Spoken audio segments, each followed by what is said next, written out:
अस्सलाम वालेकुम दोस्तों, जैसे ही आज मैं नींद से उठा और बगैर टाइम ज़ाया किए वज़ू बनाया। वज़ू बनाने के बाद मैं पहुंच गया मस्जिद में जाकर देखा मस्जिद की हालत बहुत ही ज़्यादा बिगड़ी हुई थी, क्योंकि रात को आंधी और तूफान आया था, जिसकी वजह से मस्जिद में बहुत ज़्यादा सैन में और अंदर में बहुत ज़्यादा कचरा ही पड़ा था। इसलिए मैंने बगैर टाइम ज़ाया किए जल्दी से नमाज़ पढ़ा और नमाज़ पढ़ने के बाद मैंने बाहर और अंदर की जानिब अच्छी तरह से देखा। अच्छी तरह से देखने के बाद मैंने बगैर टाइम ज़ाया किए ही अंदर आकर मस्जिद की सफाई करना शुरू कर दी। मैं वन बाय वन करके जाए नमाज को एक एक कर को बहुत ही अच्छे तरीके से साफ किया। इनको जब साफ कर रहा था तो इनसे बहुत ज़्यादा मिट्टी और धूल निकल रही थी, तो इसे ऐसे लगता था जैसे ये काफ़ी दिनों से सफाई भी ना की हो, लेकिन सफाई तो रोज़ ही होती है। खैर मैंने वन बाय वन करके एक एक को साफ़ किया और एक एक को साफ़ करता रहा। इसी तरह से ये 8 से 10 से सबको साफ़ किया अच्छे तरीके से। सबको साफ़ करने के बाद मैंने देखा कि मस्जिद की सफ़े के ऊपर बहुत ज़्यादा कचरा पड़ा था। मैंने कहा इनको पहले उठाने से बेहतर है कि उनके ऊपर अच्छे तरीके से झाड़ू दिया जाए। झाड़ू से मिट्टी उतर जाएगी तो फिर ये उठाते वक्त कोई मुश्किल परेशानी नहीं होगी। फिर मैंने आराम और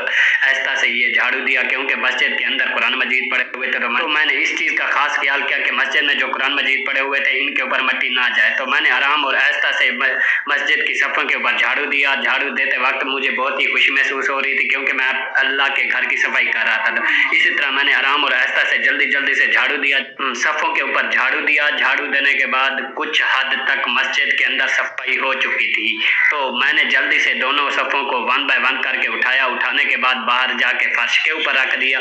जब फर्श के ऊपर रखा तो मैंने देखा फर्श मस्जिद के अंदर वाला जो फर्श है उस पर बहुत ज़्यादा कचरा पड़ा हुआ था। तो मैंने सोचा कि बाहर झाड़ू देने के बजाय इससे पहले इसके ऊपर झाड़ू दिया जाए। मैंने आराम और आहिस्ता से मस्जिद के अंदर फर्श में झाड़ू दिया, क्योंकि मेरे दिल में यही ख्याल था कि आराम और आहिस्ता से काम किया जाए। अगर बहुत ज़्यादा जल्दी की तो मस्जिद के अंदर जो कुरान मजीद पड़े हुए थे उनके ऊपर मिट्टी जाएगी।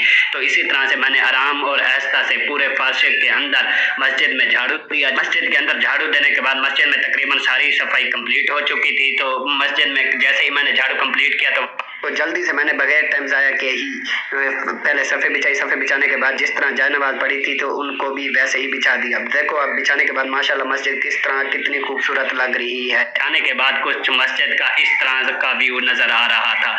देखो अब मस्जिद माशाल्लाह सफाई करने के बाद कितनी प्यारी लग रही है। अल्लाह मैंने बाहर देखा, बाहर बहुत ज़्यादा कचरा पड़ा हुआ था, तो मैंने बगैर टाइम ज़ाया किए ही सफाई करना शुरू कर दी। पूरे सैन में झाड़ू दिया। आराम और आहिस्ता से पूरे सैन में झाड़ू देने के बाद मैंने एक एक कोने में भी झाड़ू दिया। देखा कि किसी जगह पर कोई कचरा ना पड़ा हो। तो फिर मैंने तकरीबन 5 से 10 मिनट लगे झाड़ू देने के बाद। मैंने बाहर से मस्जिद को देखा तो माशाल्लाह बहुत ही खूबसूरत लग रही थी। देख लो मस्जिद में, हमारी मस्जिद तो बहुत ही खस्ता हाल हुई पड़ी है। ये देखो मस्जिद की दीवारें और ये जो मस्जिद की ऊपर वाली छत है तकरीबन गिरने वाली है। अगर कोई अल्लाह का बंदा इस मस्जिद का काम करवाना चाहे तो वो भी करवा सकता है हमसे रब्ता करके। मेरी आपसे गुजारिश है कि आप वीडियो को ज़्यादा से ज़्यादा शेयर करें। हो सकता है आपके एक शेयर की वजह से मस्जिद का काम कंप्लीट हो जाए और इसका सवाब आपको ता क़यामत मिलता रहे। अगर मेरी ये वीडियो आपको पसंद आई हो तो मेरे चैनल को लाइक करें और सब्सक्राइब करें।